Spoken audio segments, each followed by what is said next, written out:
자체의 의미를 둡시다. 262쪽이죠. 맞습니다.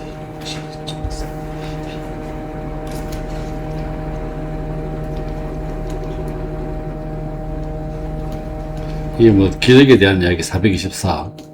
만약 거짓 기적들을 식별하기 위한 규칙이 하나도 없었다면 기적들은 무용한 것들이 될 것이고 믿을 만한 이유가 하나도 없을 것이다. 그런데 인간적으로 볼 때는 인간적인 확신이 없는 대신에 이성이 있다는 거죠. 이성이 기적을 거짓과 그렇지 않는 기적을 판별하는 기준이 될 수 있다는 얘기를 갖고, 그 다음 표현이 재밌는 게 열국과 열왕들을 정복하도록 부름을 받았던 유대인들은 죄의 노예들이 되었다. 유대인들은 죄의 노예들이 되었다는 거고, 그 다음에 봉사와 순종을 사명으로 삼았던 기독교인들은 자유의 자녀들이 되었다는 거죠.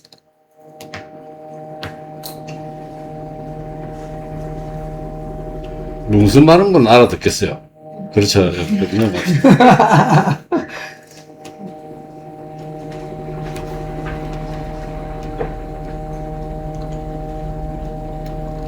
그 다음에 다음 페이지 263회 425에 보면은 이곳은 결코 진리의 나라가 아니다. 진리가 알려지지 못한 채 사람들 가운데서 방황하고 있다.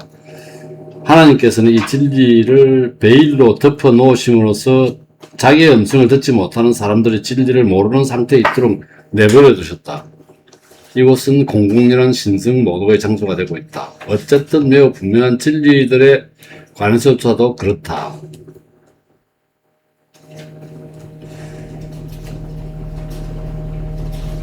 근데 그냥 넘어가도 될 것 같은 생각이 드네요. 이거.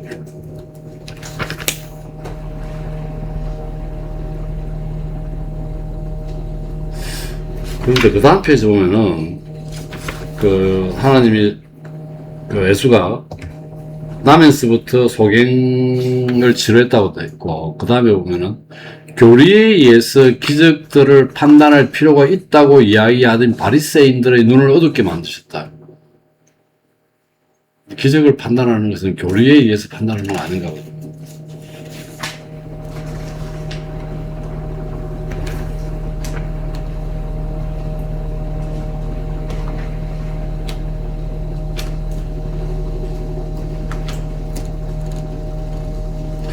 그 다음에도 보면은 264조 마지막 줄에 보면은 예수 그리스도와 사도들이 승수로부터 이끌어내는 증거들은 증명력이었다. 왜냐하면 그들은 모세는 한 선지자가 나올 것이라고 말했다라고만 이야기하고 있을 뿐 이 사람이 바로 그 사람이라는 것을 증명하지 않고 있기 때문이다.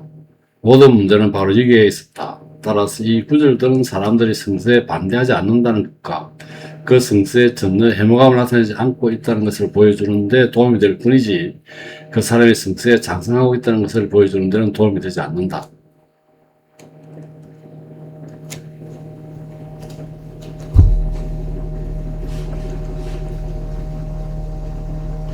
그리고 그 다음에도 보면 예수 그리스도는 성서가 자기에 관하여 증거하고 있다고 이야기한다. 그러나 어떤 점에서 그러한 점은 전혀 보여주지 않는다.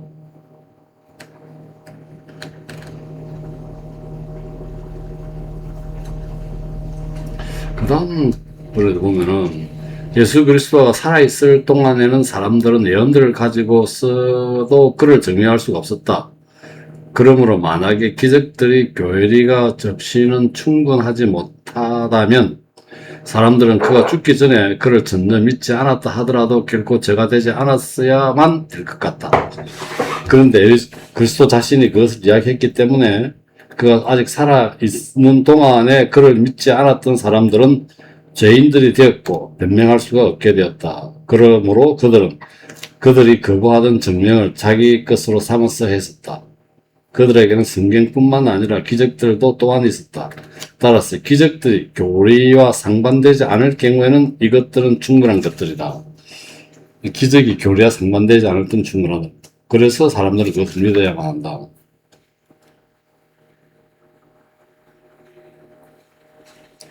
이건 또 모르겠습니다. 다음, 한쪽 사람들은 예수 그리스도를 믿고 있고 다른 쪽 사람들은 그가 베들레헴에서 태어나게 될 것이라고 이야기했던 예언자들 때문에 그를 믿지 않고 있다. 믿고 있고 예언자들 때문에 안 믿는다는 거예요. 이게 지금 베들레헴이 태어나기 될 것이라 했잖아. 베들레헴이 태어났잖아. 이것도 좀 그런. 이게 좀 순서가 다른가 우리가 했으니 그들은 그가 그 출신이 아니었는지 좀 더 주의를 기울였어야만 했었다. 하나님의 일을 예언자가 미리 알고 그런 얘기겠죠 지금. 그런 얘기죠. 그런 얘기겠지.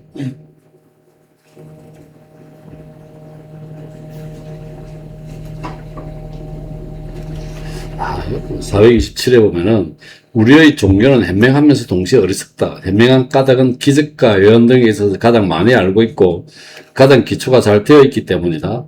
어리석은 까닭은 우리들이 우리의 종교에 들어오게 되는 것은 결코 그 모든 것으로 인해서가 아니기 때문이다. 이것은 이 종교에 들어오지 않는 사람들을 쉽게 정죄할 수 있도록 해주기는 하지만 그러나 이 종교에 들어온 사람들을 믿도록 만들지는 못한다.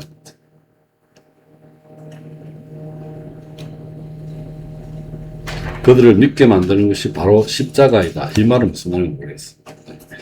마찬가지로 지혜와 표적을 가지고 왔던 성 바울은 자기는 지혜도 표적도 가지고 오지 않았다고 말했다. 왜냐하면 회개시키기 위해서 왔기 때문이다. 슬폭하고 회개가 다른가 봐요. 슬폭시키기 위해서만 오는 사람들은 지혜와 표적을 가지고 온다는 거예요.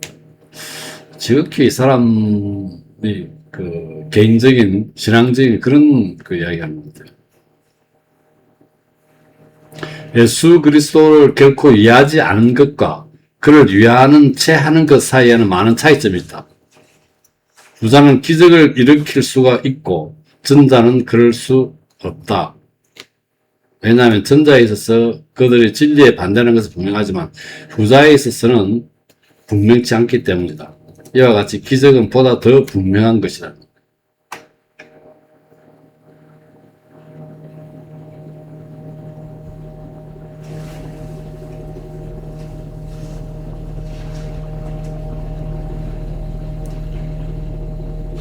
진짜 말은 그 기적인 보다 분명한 말은 알겠는데 이 뭐 그렇게 큰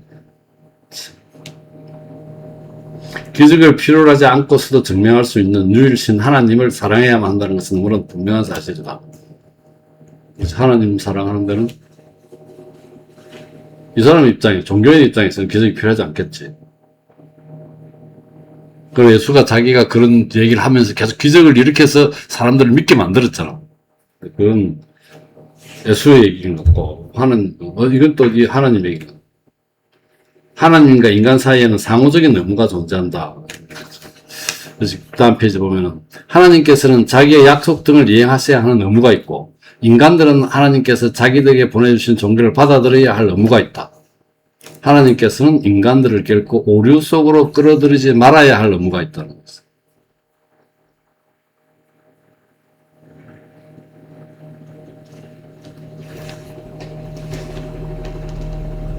그런데 상식적인 지혜에 비춰볼 때 기적을 일으키는 사람들이 뚜렷하게 그렇던 것으로 보이지 않는 어떤 교리를 전하고 있을 경우에 그리고 보다 더 위대한 기적을 일으키는 어떤 사람이 그들을 믿지 말라고 일찍이 경고한 일이 없었을 경우에는 그들은 오른속에 빠져들게 될지도 모른다. 기적을 일으키는 사람이 그릇된 것으로 보이지 않는 어떤 교리를 전하고 있다는 거예요. 그러면 오른속에 빠질 수 있다는 얘기고, 마찬가지로 교회에 분열이 일어났을 경우에, 예를 들어서, 이제 우리 아리우스가 그 이단으로 뗐잖아, 니케아 공의에서. 그런 얘기는. 예를 들어서 기독교 신자들과 똑같이 성서에 근거하고 있다고 이야기하는 아리우스파 교도들은 기적을 일으키고, 기독교 신자들은 그렇지 못한다면 사람들은 오른속으로 끌려 들어갈 가능성이 있다. 이제 이 분파주의가 되면은 이럴 수 있다는 얘기고. 왜냐하면 우리들에게 하나님의 비밀을 전하는 사람은 자기 개인의 근위에 근거해서 믿을만 하게 되는 것이 아니기 때문에, 그리고 불신앙자들이 그에 대해서 의심하는 것이 바로 이러한 이유이기 때문에 어떤 사람이 하나님과 교통하고 있던 표시로서 죽은 사람을 살리고 앞니를 예언하고 바다를 건너고 질병을 고치게 된다면 불신앙자들 가운데서 그에게 굴복하지 않을 사람 한 사람도 없을 거라는 거예요. 그러므로 사람들이 한쪽에서 기적과 의심의 여지가 없는 교리를 모두 함께 발견할 경우에 아무런 어려움이 없다. 그러나 사람들이 같은 쪽에서 기적과 동시에 의심스러운 교리가 발견될 경우에는 둘 중에서 더 분명한 것이 어느 것인지 볼 필요가 있다. 예수 그리스도도 의심을 받았다. 그래서 기적은 그 다음 페이지 269쪽에 한 7줄에 보면 기적은 교리를 위해서 존재한다. 그러나 교리는 기적을 위해서 존재하지 않는다. 규칙에 보면은 이게 또 다른 말 같은데 다른 말이 같이 모순된 게 아니라는 얘기입니다. 기적에 의해서 교리를 판단해야 된다. 아까 존재는 기적은 교리를 위해서 존재한다고 그랬고 교리는 기적을 위해서 존재하는 건 아닌데 기적에 의해서 교리를 판단해야 한다. 그 다음에 교리에 의해서 기적을 판단해야 한다. 이것은 모두가 사실이지만 서로 모순된 것은 아니라고 그래요. 이게 때에 따라서 이럴 수도 있고 저럴 수도 있는 그런 얘기인 것 같고.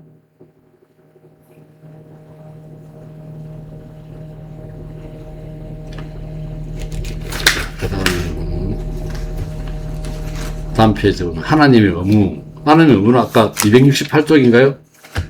첫 줄에 보면은 자기의 약속 등을 이행하여야 할 의무, 오른쪽으로 끌어들이지 말아야 할 의무가 있다고 그랬죠. 그 하나님은. 어떤 사람이 하나님의 의무를 생각해 볼 때 어떤 사람이 자기의 그릇된 교리를 숨기고 그 중에 올바른 교리만을 드러내면서 그리고 자기는 하나님과 교회에 일치한다고 말하면서 미모하고도 그릇된 교리를 모르는 사이에 흘러들도록 만들기 위해서 기적을 일으킨다는 것은 불가능한 일이다. 429에 보면 예수 그리스도께서는 결코 성스나 예언들 위에 근거하지 않고 항상 그의 기적을 통하여 자신의 교리를 증명함으로써 자기가 메시아임을 확증하였다.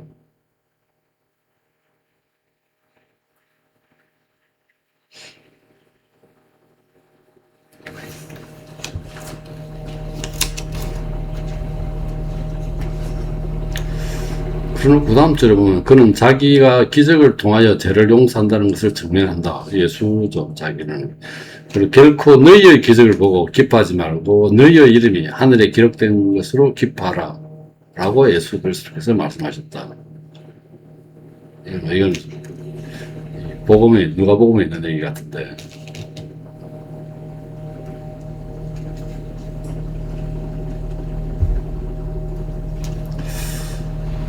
271쪽에 다섯 번째 절에 보면 우리들의 예수 그리스도의 교리를 가지고 있는 것과 마찬가지로 유대인들은 하나님의 교리를 가지고 있다.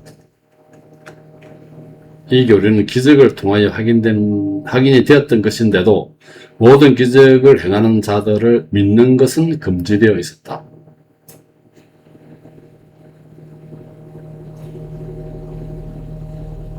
기적을 통하여 확인이 되었지만 기적을 행하는 자들을 믿는 것은 금지되어 있었다.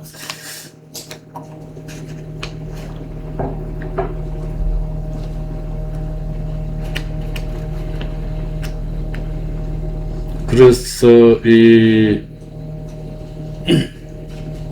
그들이 선지자들과 예수 그리스도를 이들의 기적들 때문에 거부하는 크나큰 잘못을 저질렀다는 얘기.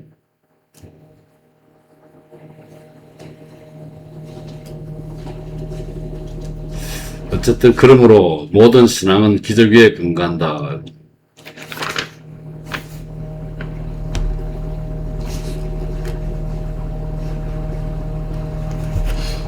그 다음 페이지에 보면 430에 사람들은 아니, 잠깐만 보통 여기 기적이라는 용어를 계속 반복해서 쓰고 있잖아요. 예. 그러면은 깊이 하나님을 믿고 그 사고에 기반하고 있다면 기적이라는 용어도 안 써야 되는 것 아닌가 이런 생각이 들어요.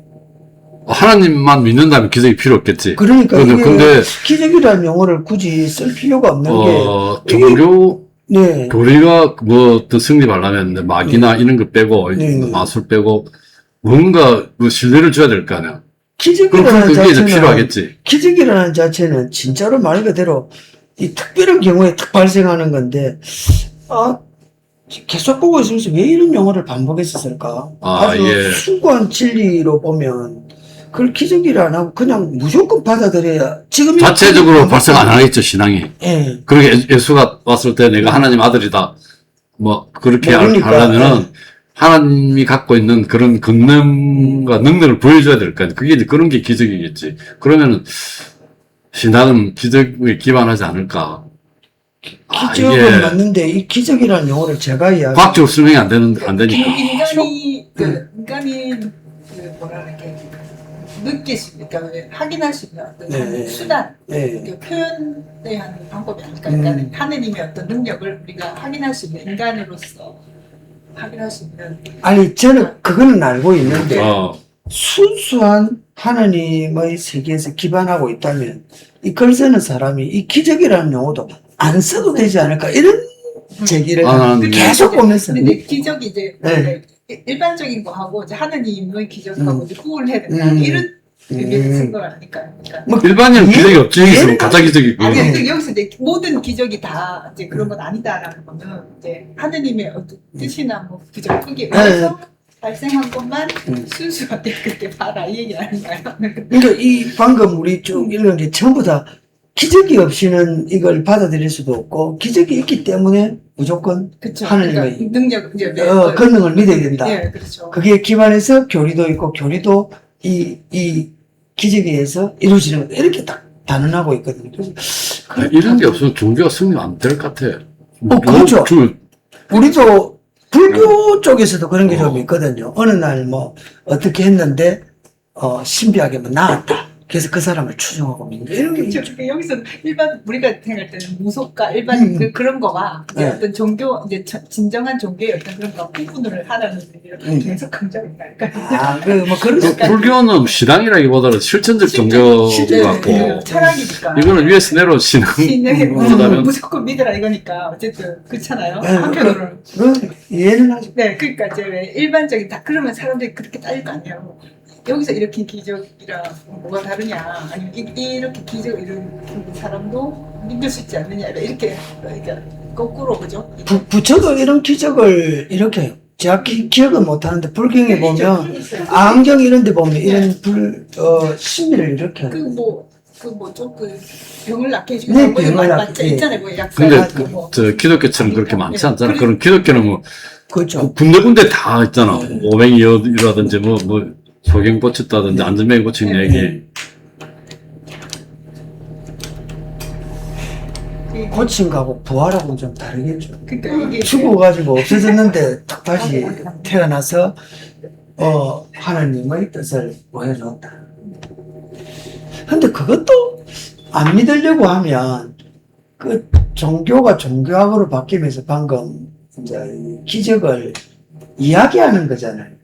그 당시에 사람들이 어떻게 살아났는가 안 살아났는가 환생을 받는가 어떻게 알 수 있는가 그러면서 계속 이제 진화하는 거죠.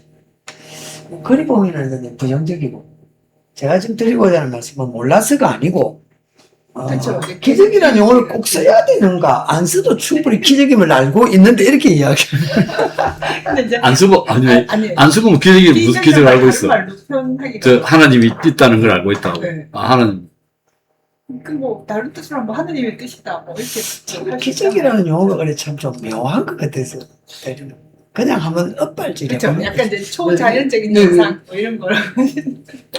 그 뒤에 있잖아. 전인격, 즉 뭔가 영혼 전체를 설득해야 할 필요가 있기 때문에 기적과 진리가 모두 필요하다고. 그 위에 보면은 사람들은 진리를 들춰냄으로써 그 진리를 믿게 만든다. 그러나 성직자들이 부정을 들춰냄으로써 그 부정을 수정하는 것이 아니다. 사람들은 거짓을 들춰냄으로써 양심을 확인한다.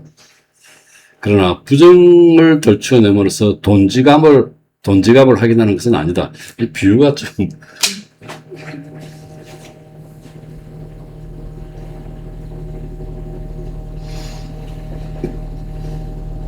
사랑은 상징적인 계명이 아니다.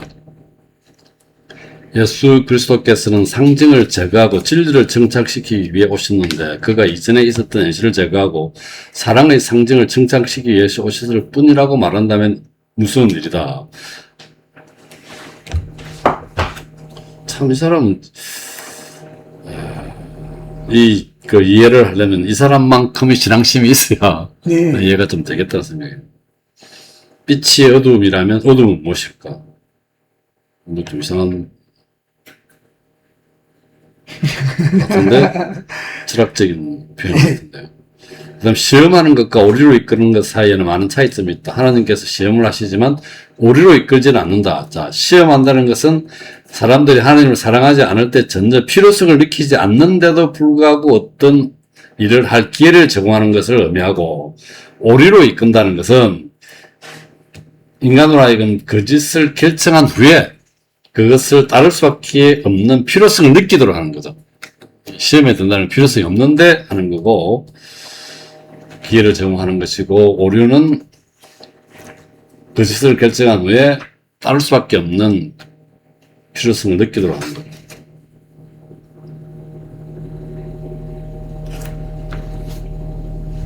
다음에 그런 거 봅시다.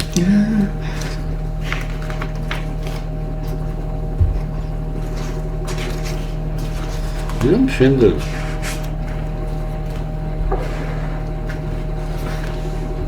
(430) 275, 434.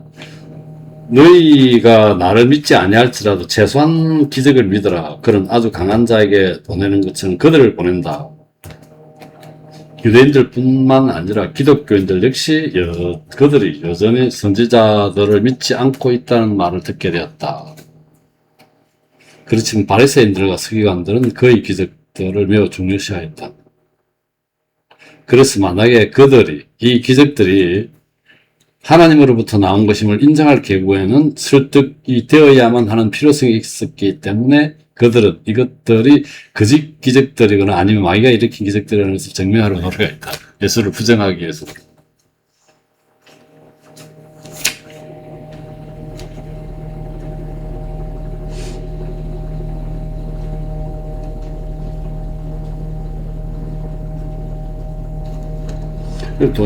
하나님이라 예수 그리스도를 부인하지 않는 사람들은 분명하지 않는 기적들은 결코 일으키지 않는다.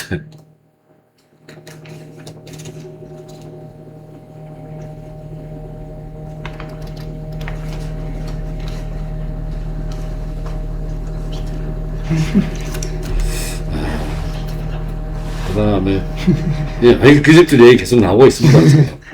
처음부터 뒤에 기적인데 기적 1, 2 해가지고 그 말은 맞는 것 같아요. 제가 만일 봐도 기적이 눈에 딱 보이면 그걸 어떻게 안 믿겠습니까? 아니 제가 개인적으로 만일 사주명리를 보는 분을 철학하는 분을 만나도 좀 정확하다는 분이 있고 안 정확하다는 분이 있거든요. 근데 정확한 분을 만나면 그 사람을 안 믿을 수가 없는 거예요. 몇 개만 맞추 약발이 좀, 다 맞는 거죠. 약발이 좀 가는. 과거는 잘 맞춰요. 저는 실제로 대수대명이라는 걸 안 봤거든요. 쟤를 위해서 오래된 일인데, 올해 인생 조금 걸었는데, 오늘 우리 기도 한번 가자 이러더라고. 진짜로 있었던 일이에요. 우리가 지리산에서 기도를 갔는데, 진짜로 꽁을 100마리 날려줬다고. 근데 그날 100마리를 새벽에 탁 날리는데, 차가 한 대 지나가면서 급하게 가면서 그 꽁을 한 마리 탁 쳤어요. 그러니까, 인생 다행이다 하면서, 이거는 생명을 다루는 이야기인데, 혹시 인생 운전을 하기 때문에 다치는 일이 생길 수도 있어. 근데 저렇게 대수대명하면 올해 별 무리 없이 잘 지낼 수 있을 거야. 그랬는데, 다른 데서, 제가 아니고 다른 데서 사고가 조금 났어요. 제가 관계되는 일이에요, 그거는. 그래서 그날 기도한 거 효과가 있었어요. 진짜로 믿음이 팍 가더라고. 그 진짜로 딱 당하니까 그런 소리 때문에. 기도를 믿으면은, 신을 믿으면 그렇거든.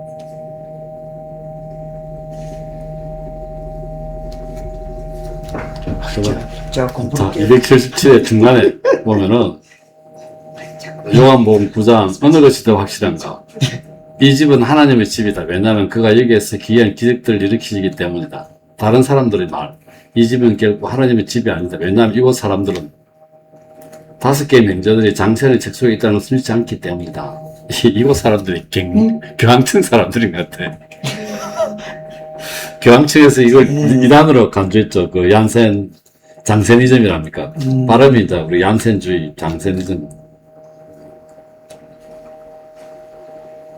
5개의 명제를 주장했는데 교황청은 이것을 이단이라고 그랬고요. 되게 뭐 인간의 자유의지와 하나님의 은총에 대한 극단적인 주장을 합니다. 그 하나님 은총은 오직 선택받은 소수에게만 강제적으로 임한다라는 그런 주장입니다. 이와 반대되는 게 예수의겠죠. 예수는 자유의지, 인간의 자유의지를 굉장히 중요시했던 그런.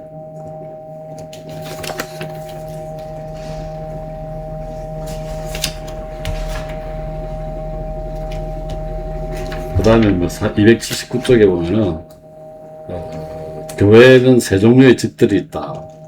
한 번도 교회 몸에 속했던 일이 없는 유대인들, 교회로부터 이탈하여 나온 이단자들, 그리고 내부에서 교회를 분열시키는 악한 기독교인, 이단자, 기독교인, 유대인, 이렇게.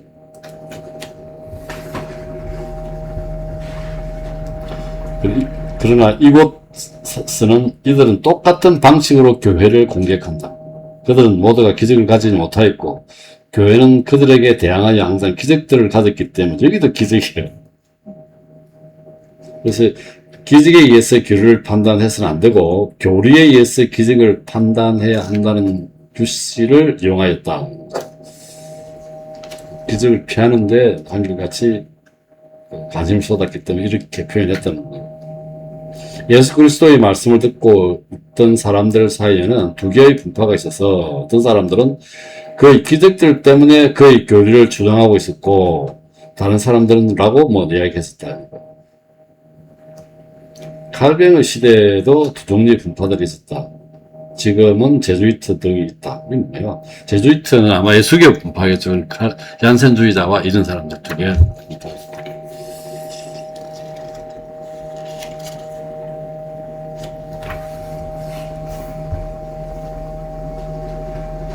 그 다음 페이지에 보면은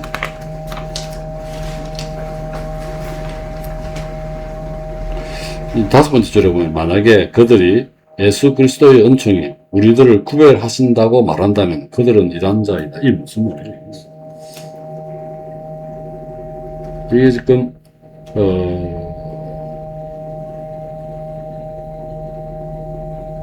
장세니즘이 우리를 구별하는 거 아니야? 은총이 아까 얘기했듯이 선택된 사람만 하나님 은총 오직 선택받은 사람한테만 있다고 그랬잖아요. 칼뱅주의가 이런 거 아니에요. 이게 장세니즘이 칼뱅주의에 가까운 것 같거든. 근데 이게 지금 그리스도의 은총이 우리들을 구별하신다고 말한다면 그들은 이단자이다. 이 빛과사 말 이거 아닌가? 장세니즘 쪽에서 한 말 같은데 이들이 이단자이다. 이건 이 사람은 장세니즘에 좀 가까운 사람 같은데 파스칼은 계속해서 만약에 기적이 일어난다면 그것은 그들이 이단자라는 표시이다. 이것도 좀 그렇잖아요. 그렇죠? 이게 좀 빗방울 같은데.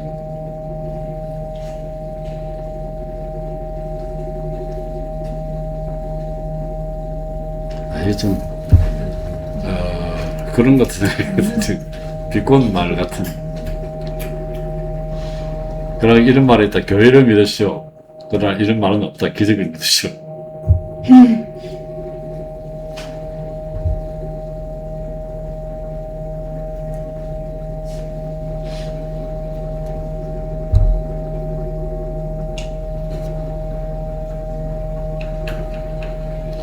그래서 기적을 믿으시오. 자연스러운 것은 전자가 아니다. 이 후자이다. 기적을 믿는 게 자연스럽나? 하나는 계율을 필요로 하고, 교회는 계율을 필요로 하고, 기적은 계율이 필요 없죠. 그래서 이게 기적을 믿는 게 더 자연스럽게 보인다는 거예요. 10번째 줄점에 유대 해당은 표징이었다. 그래서 결코 멸망하지 않았었다. 그리고 표징에 불과했었다. 그래서 멸망당했다. 표징이라고 하는 어떤 그런 거 있지. 기적도 예수도 일종의 표징이랄까. 하나님의 입장에서 보면은 기독교 그런 거. 그래서 해당은 더 진리를 더 이상 가지지 못할 때까지는 존속했고 진리를 그래서 표징이어서 멸망하지 않았었고, 진리를 간직하고 있을 때는 표징이었는데, 진리를 가지 못할 때는 표징이 아니라는 얘기 같은데.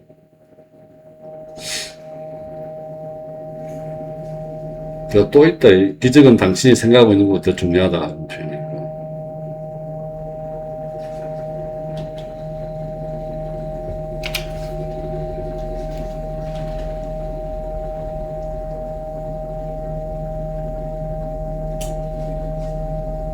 신구약 성서 속에서 기적들은 표징들과의 밀접한 관계 속에서 일어났다.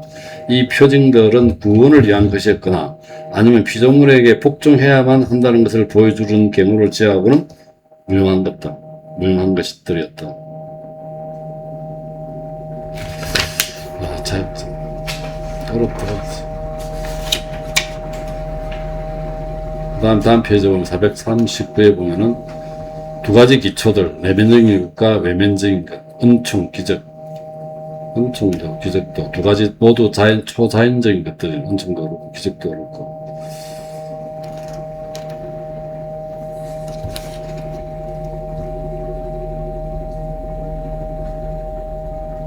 그 다음에 중간 뒤에 기적에 찬성하는 몽테뉴. 기적은 원래 몽테뉴는 그 특별한 경우 제외하고는 기적에 그 찬성한 것 같지 않아요. 그래서 반대 찬성 적어놨는데, 참회가 없이 깨끗함을 받은 죄인들, 이것도 말이 안 되는 얘기죠. 사랑이 없어 거룩하게 된 의인들, 그렇죠. 예수 그리스도의 은총이 없이 기독교인이 된 모든 사람들, 인간의 의지에 아무런 영향력이 없는 하나님, 신비가 없는 내정, 확신 없는 구속자. 이건 좀 부정적으로 나열한 것 같아요.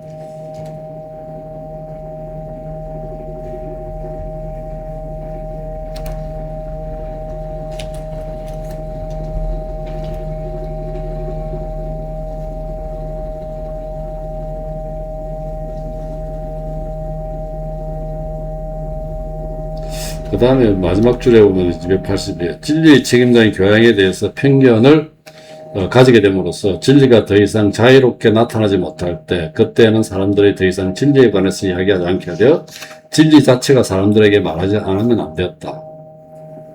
이게 이제 아리우스 시대에 일어났던 일이다. 이 아리우스가 이단으로 됐지만, 이 아리우스는 아마 가장 큰 게 그리스도를 인간으로 보는 관점이죠. 하나님의 삼일체를 부정하는 게 아리우스파인데, 이게 니케아 공의회에 의해서 이단으로 되었는데, 이게 또 누가 또 죽고 또 다음 들어오면서 다시 또 활개를 칠 때가 있었을 거야, 아마.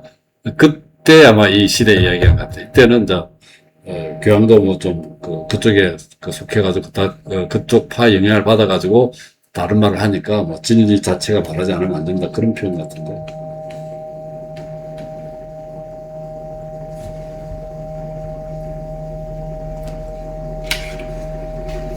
그 다음에 밑에 세 번째 줄에 한 인간을 성자로 만들기 위해서는 은총이 필요하다, 그런 표현들.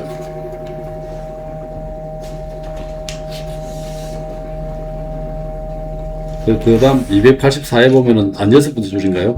몽테뉴는 두 곳에서 그것에 관해서 마치 필요한 것처럼 이야기하는데 기적이 돼. 종교적인 신앙이나 아니면 영적인 영혼을 보양한 그런 데서는 기적이 필요하다는 얘기를 한 것 같아요. 몽테뉴가. 그 다음에 밑에서 284의 8번째 줄쯤 보면은 교회는 가르치고 하나님께서는 영감을 불어넣어 주신다. 양쪽이 모두 이런 일들을 어김없이 하고 있다. 교회의 활동은 은총을 준비하거나 심판을 준비하는 일에만 도움이 된다. 교회가 하는 일은 심판하기 위해서는 충분하지만 영감을 불어넣어 주기 위해서는 충분하다. 충분치 못하다.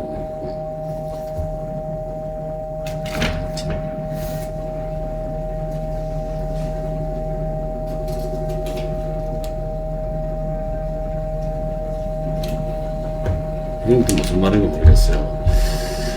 286쪽에 한 10번째 줄인가요?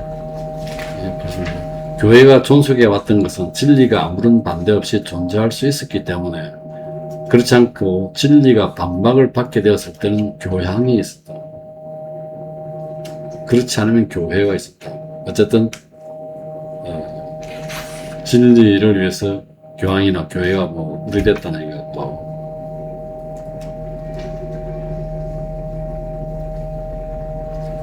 그 다음에 기적에 의해서 진리를 판단해서는 안 되고 진리에 의해서 기적을 판단해야 된다. 따라서 기적들은 무용하다. 이건 좀 안 맞는 말 같아요. 앞에 하고. 앞에 하고. 예. 그런데 이 기적들은 도움이 된다. 그리고 결코 진리에 반대되어서는 안 된다. 하나님께서는 어떤 기적이 오류로 이끌도록 결코 허락치 않으실 것이다. 교회 내부에 분쟁이 있을 경우에는 기적이 결정한다.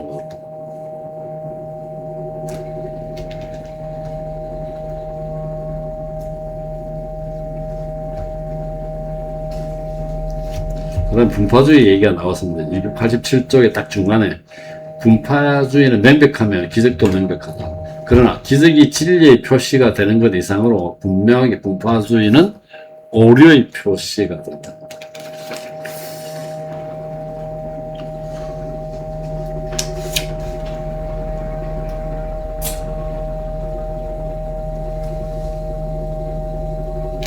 (289쪽에) 볼까요?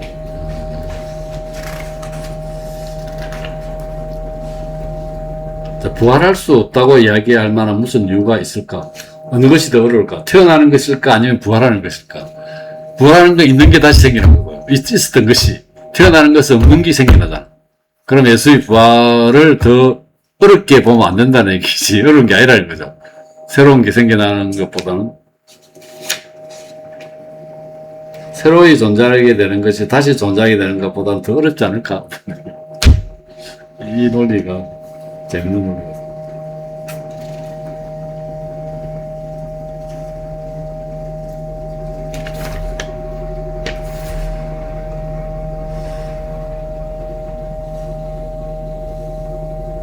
재밌는, 그냥 대충 넘어가고, 290페이지에 보면은, 10번째 줄점에, 우리의 삶의 조건이 진정으로 행복한 것이라면, 우리는 행복해지기 위해서 이 조건을 생각하지 않으려고 마음을 다른 데로 돌릴 필요가 없을 것이다.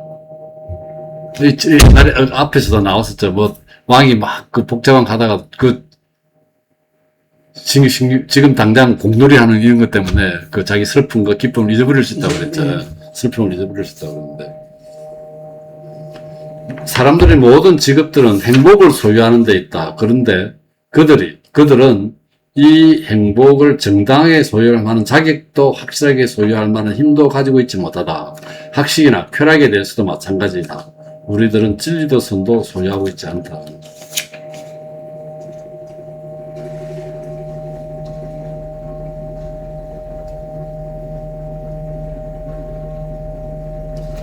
그 다음 446에 보면 291쪽에 유대인들은 성수에 의해서 기적을 판단함으로써 눈이 어두워져 있었다.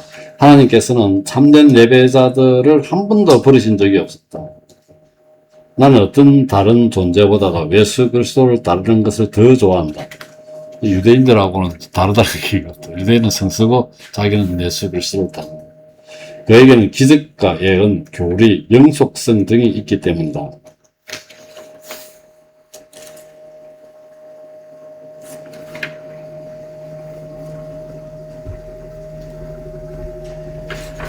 유대인들은 좀 성서에 대해서 맹목적이라는 얘기가 그 447에도 있죠.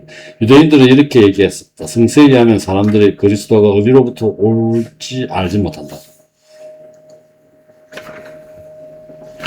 그런데 요한복음인가? 거기에는 성서는 그리스도께서 영원히 계신다고 말하고 있는데 이 사람은 자기가 죽을 것이라고 말한다. 이게 성서가 틀린다는 얘기. 성서에는 영원히 있을 거라고 그러는데 그리스도는 여기는 자기가 죽을 거라고 그랬죠. 그 다음에 448 종교의 세 가지 표시들 영속성, 선한 생활, 기적.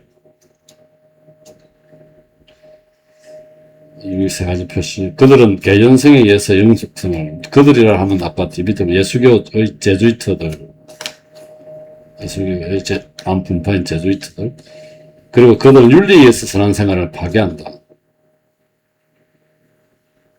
그리고 그들은 진리 또는 그 결과를 파괴함으로써 기적을 파괴한다. 만약에 사람들이 그들의 말을 믿는다면 이 제주이트 교회는 영속성도 거룩함도 기적도 있어야 할 필요가 없을 것이다.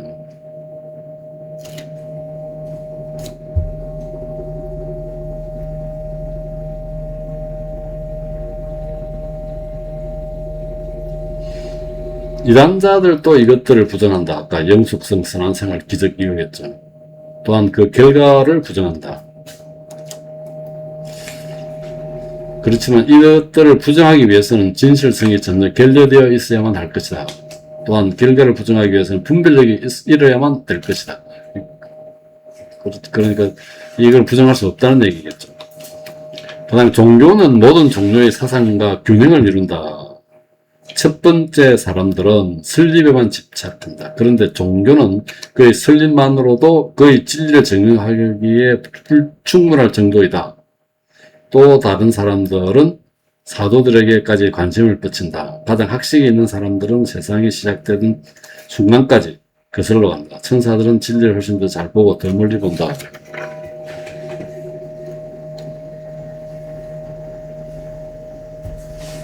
첫 번째 사람이 무슨 능력 모르겠네. 어쨌든 종교는 사상과 균형을 이룬다는 얘기고.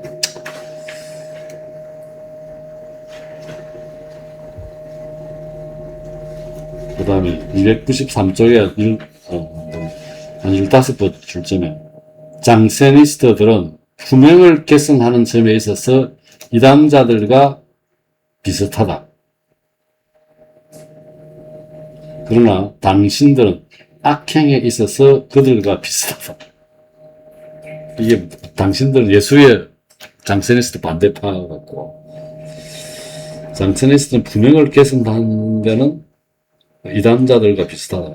이게 아마 분명을 개선하는 데 있어서는 철저한 자기 관리라든지 뭐 이런 관리를 하는 모양이에요. 그런 점 같고, 당신들은 예수에는 악행에 있어서는 그들과 비슷하다. 교리를 의지를 핀다는 얘기겠지. 이단자들이 그래? 교리를 의지를 피는 데 있어서 이단자들과 비슷하다.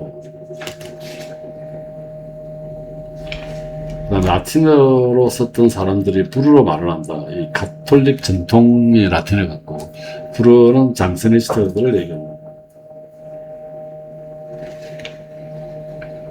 이게 뭐 잘 모르겠어요. 정확하게는. 예수에는, 그러니까 이게 장세니스트 반대되는 파는 인간의 자유의지의 노력을 굉장히 중요시하고 있고, 장세니스트는 신의 선택적 은총을 굉장히 중요시하는 것 같아요.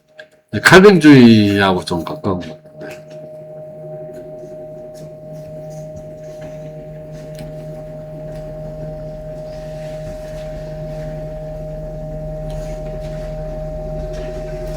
그 다음에 다음 페이지 294에 보면은 449에 의심스러운 일들에 있어서 기적의 식별을 한다.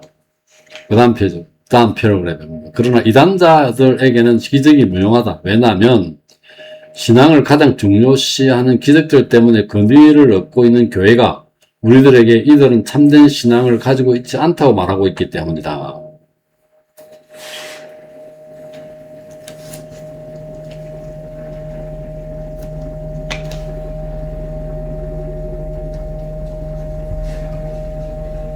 거꾸로 말하는 것 같아요.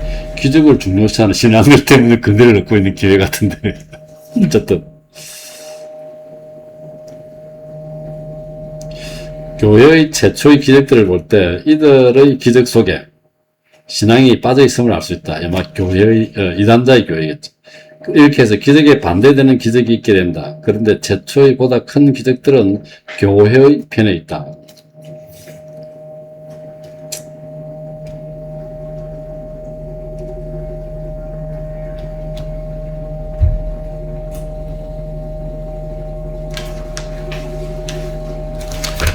맞아.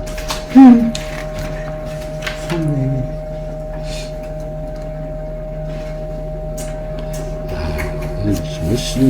종교 신앙 고백서가 아니고 296쪽에 보면은 한 7번째 줄에 이곳 해유주의 이곳에 있는 개개의 사물들은 부분적으로는 진리이며 부분적으로는 오류다. 근데 본질적인 진리는 전혀 그렇지 않다. 이 부분적으로 오류와 부분적인 진리가 아니라는 거죠. 부분적으로 진리고 부분적으로 본질적인 진리는 그렇지 않다. 그것은 완전히 순수하고 완전히 진실하다. 본질적인 진리는 그렇지 않다는 얘기죠.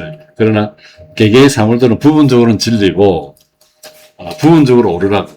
이런 혼합의 이 진리를 더럽히며 무너뜨린다. 순수하게 진실한 것은 아무것도 없다. 마찬가지로 순수하게 진실하다고 알고 있는 것들 가운데 진실한 것은 아무것도 없다. 사람들이 타살이 악인 것은 사실이라고 이야기할 것이다. 그렇다. 왜냐하면 우리들은 악과 거짓을 잘 알고 있기 때문이다. 그러나 무엇이 선한 것이라고 말할 것인가? 순결인가? 나는 아니라고 이야기한다. 왜냐하면 세상은 종말이 올는지도 모르기 때문이다. 근데 이거 왜 이게 지금 앞뒤 문장이 좀 비슷한 것 같아요? 이렇게 되나? 순환기 뭐냐고. 순결인가? 나는 아니라고 생각한다. 왜냐하면 세상은 종말이 올지도 모르기 때문이다.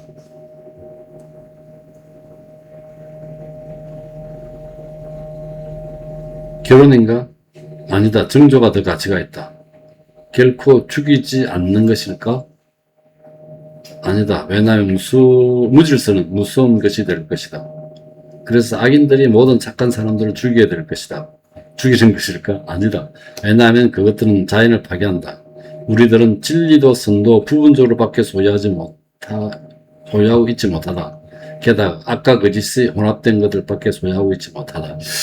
이거는 중간에 이 얘들이 조금 앞뒤가 문맥이 이해가 잘 안 돼요.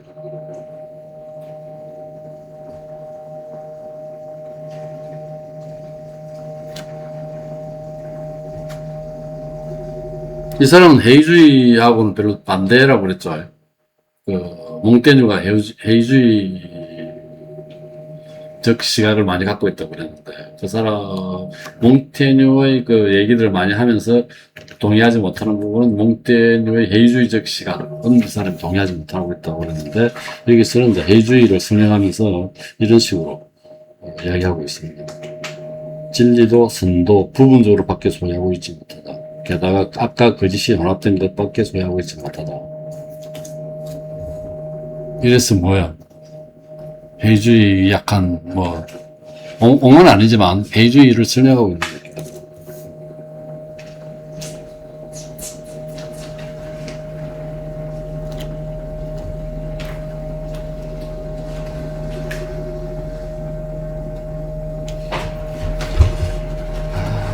그다음 297쪽에 한 7번째 주제 보면 완전히 초자연적인 우리 종교의 두 가지의 초자연적 기초들. 하나는 눈에 보이는 것, 다른 하나는 눈에 보이지 않는 것.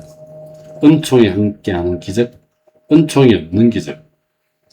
사랑과 더불어 교회의 표징으로 취급되었고, 교회의 표징에 불과했기 때문에 미움과 함께 취급되었던 유대회당.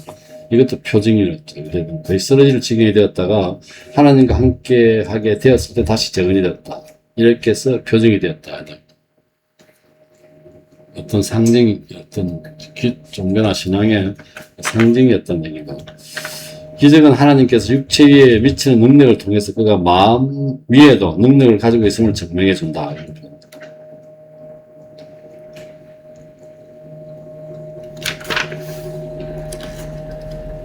그 다음에 298회 첫 번째 줄에 보면 분리주자들 가운데서 일어난 기적은 그렇게 걱정할 필요가 없다. 왜냐하면 기적보다 더 눈에 띄는 분파주의가 현저하게 오류를 나타낸다. 그들이 오류를 나타내주기 때문이다. 그러나 분파주의가 하나도 없을 때, 그리고 오류가 논쟁의 대상이 되었을 때는 기적이 식별해준다.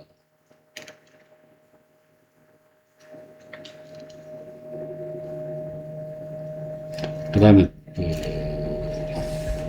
밑에서 한 10번째 줄쯤에 만약에 사랑이 식어지게 되어 교회에 참된 예배자들이 남아있지 않게 된다면 이명주 쌤이 얘기했더니 그냥 사랑이지, 사랑. 이건 기적을 볼 거 없는데. 근데, 이렇게 된다면 이제, 이게 있으면 좋은데, 기적이 이들을 북돋을 것이다. 예. 이것은 은총의 최후의 노력이다. 기적이 있으면 좋긴 좋을 것 같아요. 확실히 있다가 안 가겠습니까? 아, 저, 그렇네. 예. 이러면서. 인간이기 때문에. 예, 인간이.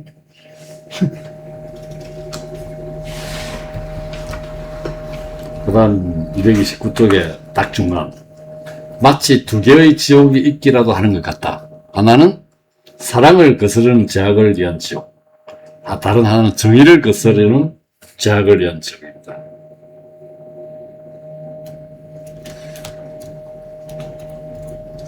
열쇠를 여는 장점, 자발적으로 뭐 하는 것 같아요. 그 다음에 갈고리에 끌어당기는 장점, 이거는 약간 강제성이 있는 것 같은데. 미신과 탐욕, 양심의 가책, 그릇된 욕망, 그릇된 두려움. 두려움, 하나님을 믿는 데서 비롯되는 두려움이 아니라 하나님이 존재하는지 그렇지 않는지 의심하는 데서 비롯되는 두려움. 하나님을 두려워하는 게 아니라 그 의심이죠. 좋은 두려움은 신앙으로부터 오며 그릇된 두려움, 의심하는 두려움입니다. 의심에서 온다는 겁니다. 신앙에서 비롯됐기 때문에, 그리고 자기가 믿는 하나님께 소망을 두기 때문에 소망이 결합된 좋은 두려움, 하나님께 대한 신앙을 전혀 가지고 있지 않으므로 그를 두려워하기 때문에 절망에 결합된 그릇된 두려움. 어떤 사람들은 그를 잃게 될까 두려워하고, 어떤 사람들은 그를 발견하게 될까 두려워한다. 참 재밌는 표현입니다.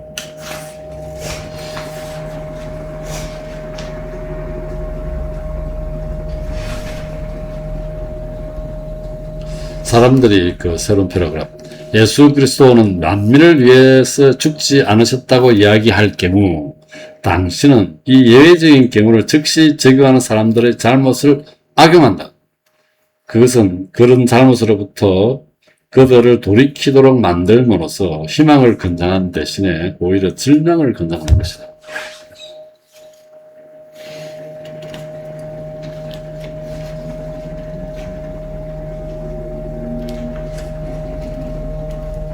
왕들과 황태자들을 말하면, 왜냐하면 사람들은 이러한 내면적인 습관을 통해서 내면적인 덕행에 길들여지기 때문이다. 왕들과 왕태자들은 신앙에 있어서 존경을 받는 것이 중요하다. 그 때문에 그들은 당신에게 고해를 해야만 하는 것이다. 포르 로얄, 이거는 그 아까 장세니즘의 약간 성지였다고 그랬죠. 볼티제로 수도만 한 가치가 있다. 이는 볼티제로는 또 역시 제주이트들의 수도원인 것 같다. 당신의 소행은 그러한 측면에서 보면 그만큼 어렵고 기독교 신앙을 고려한다면 그만큼 불리하다.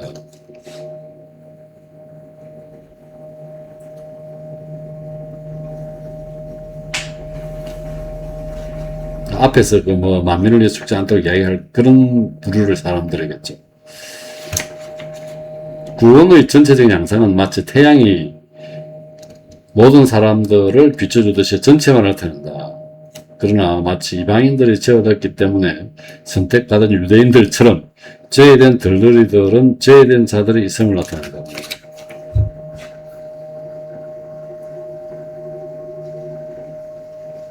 그 다음 페이지에 보면은 만민의 구세주이신 예수 그리스도, 그렇다. 왜냐하면 그는 자기에게 오기 원하는 모든 사람들의 죄를 구속했던 사람의 모습을 보여줬다. 자기에게 오기 원하는. 도중에 죽는 사람들이 있다면 그것은 그들의 불행이다. 그렇지만 그분으로 말하자면, 예수 그리스도죠. 말하자면 그는 그들에게 구원을 주셨던 것이다. 도중에 죽는 사람도. 그것은 구원을 베푸는 자와 구원을 얻지 못하고 죽는 일이 없도록 막아주는 자가 서로 다른 두 사람일 경우에는 맞다. 예수는 이 둘 다 같이 한다는 얘기겠죠. 그러나 이 두 가지 일을 한 사람이 모두 하고 있는 예수 그리스도의 경우에는 맞지 않다.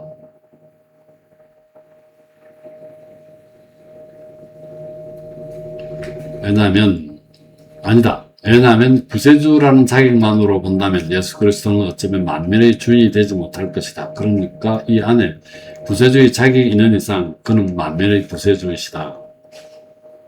역주에 보면은 예수 그리스도께서 구원을 이루지 못하고 죽는 사람들의 죽음을 막아주신다면 구원을 받지 못할 자들이 없을 것입니다.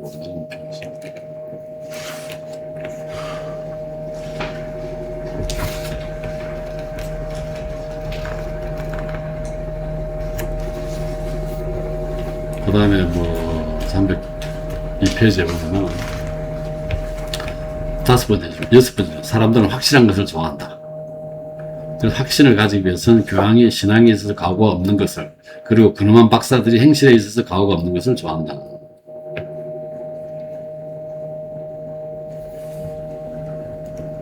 자, 그 다음 또 회의주의 얘기 또 나오면 303페이지. 극단적인 결정과 마찬가지로 극단적인 사상은 미친 짓이라는 비난을 받는다. 평범한 것만이 좋은 것이다. 이것을 정한 것은 다수이다. 이게 어느 한쪽 쏠리는 것은 안 좋다는 얘기입니다. 마지막 패러그래프 보면은 중간에서 벗어나는 것은 곧 인간성으로 벗어나는 것을 의미한다. 인간의 유대성은 중간에 머무를 줄 아는 데 있다.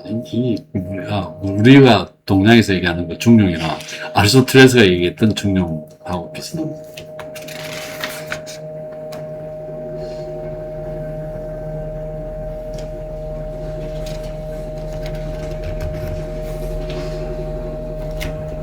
그 다음에 304쪽에 아까 지옥이 두 개의 지옥이 있다고 그랬죠. 사랑을 배반하는 거, 그 다음에 정의를 배반하는 거.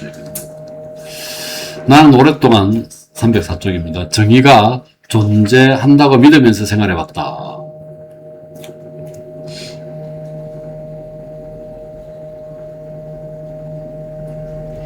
그런데 계속 생략하고, 그러나 나는 올바로 판단하고 있을 때조차도 여러 번 오류를 범하고 있는 내 자신을 발견하였다. 결국 나는 나 자신을 불신하게 되고 또 다른 사람들을 불신하게 되었다. 나는 각 나라들과 그곳 사람들이 변화하는 모습을 보았다. 이렇게 해서 진정한 정의에 관하여 수차례의 판단의 변화를 경험한 후에 나는 우리의 본성은 끊임없는 어떤 변화에 불과한 것임을 알게 되었다. 그리고 그때부터 나는 더 이상 변하지 않게 되었다. 그런데도 만약에 내가 변한다면 그것은 내가 나의 견해를 확인하기 위해서일 것이다. 또다시 독단주의자가 된 회의주의자.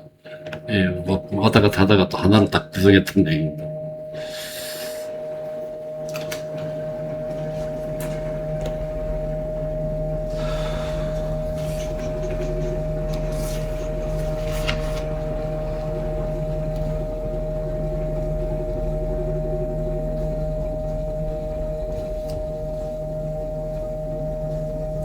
그 다음 305쪽에 보면 첫째로 자기 아내와 외아들의 죽음 때문에, 그리고 그를 범민에 빠뜨리는 중대한 싸움 때문에 몹시 슬퍼하던 이 사람이 지금 이 순간에 전혀 슬퍼하지 않고 고통스럽고 불안스럽게 모든 생각들을 전혀 없어 보이는 것은 어찌된 일인가. 이것 때문에 놀랄 필요가 없다. 사람들이 방금 그에게 공을 서비스했고 그는 그의 친구의 그 공을 다시 던져줘야만 한다. 그는 사스 안정을 얻기 위해서 천정으로부터 떨어지는 공을 붙잡는데 열중하고 있다.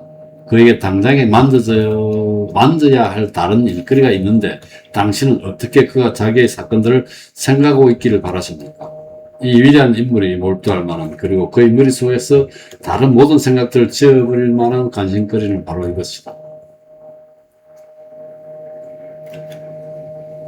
우주를 알고 만물을 판단하고 전 국가를 통치하기 위해서 태어났던 이 사람이 지금은 토끼 한 마리를 잡는데 온통 관심이 쏠린 채 정신이 팔려있다. 그런데 만약에 그가 이런 정도까지 비굴해지지 않는다면, 이거 왜 비굴해도 맞나? 어쨌든 한쪽에 정신이 팔려있다는 거죠. 그래서 계속해서 긴장하고 있기를 바란다면 그는 더욱 어리석은 사람이 될 뿐이다. 왜냐하면 그는 인류의 높이 솟아오르기를 바라고 있으면서도 결국 한 사람의 인간에 불러가기 때문이다. 다시 말해서 그는 기껏해야 조금 못할 수도 있거나 조금 더 할 수 있고 전체일 수 있거나 아니면 전무일 수 있기 때문이다. 그는 천사도 짐승도 아닌 인간이다. 우리들을 사로잡고 있는 것은 한 가지 생각뿐이다. 우리들은 동시에 두 가지 일들을 생각할 수가 없다. 그러한 생각이 하나님을 따라서가 아니라 세상을 따라서 우리들을 붙잡고 있다. 454번 몽테뉴의 생각이 잘못되었다. 몽테뉴 이야기를 참 많이 하고 있죠. 이 사람은 관습은 단지 관습 때문에 따르는 것이 합리적이기 때문이라거나 옳기 때문에 따르는 것이 아니다.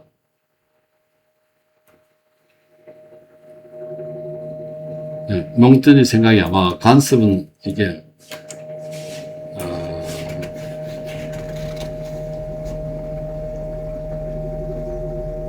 합리적이거나 옳기 때문에 옳은 거라고 얘기했나?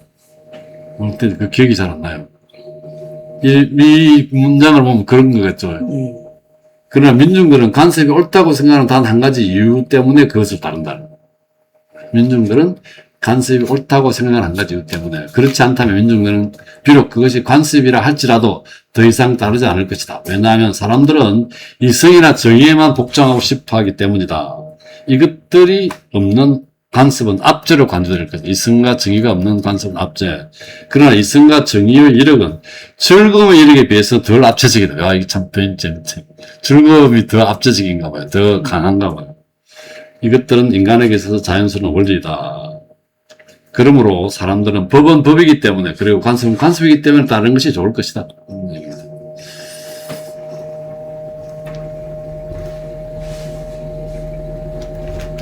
그런 얘기들. 그 다음에 그런 설명들, 이 주장에 대한 설명이 쭉 이렇게 있고.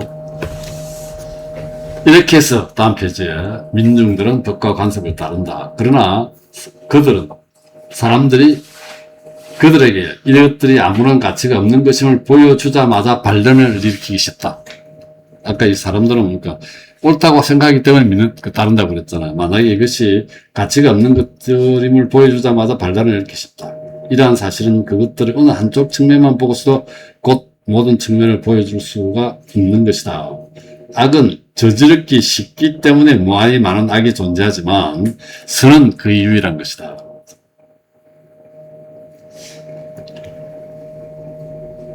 어떤 종류의 악은 사람들이 선이라 부르는 만큼 발견하기가 어렵다. 그래서 이러한 특징을 보고서 사람들은 이 특수한 악을 선으로 착각한다. 이런 종류의 악에 도달하기 위해서는 선에 도달할 때와 마찬가지로 특별한 정신적 위대성이 필요하다. 여기까지 합시다. 저기서 딱 끊기를 못해.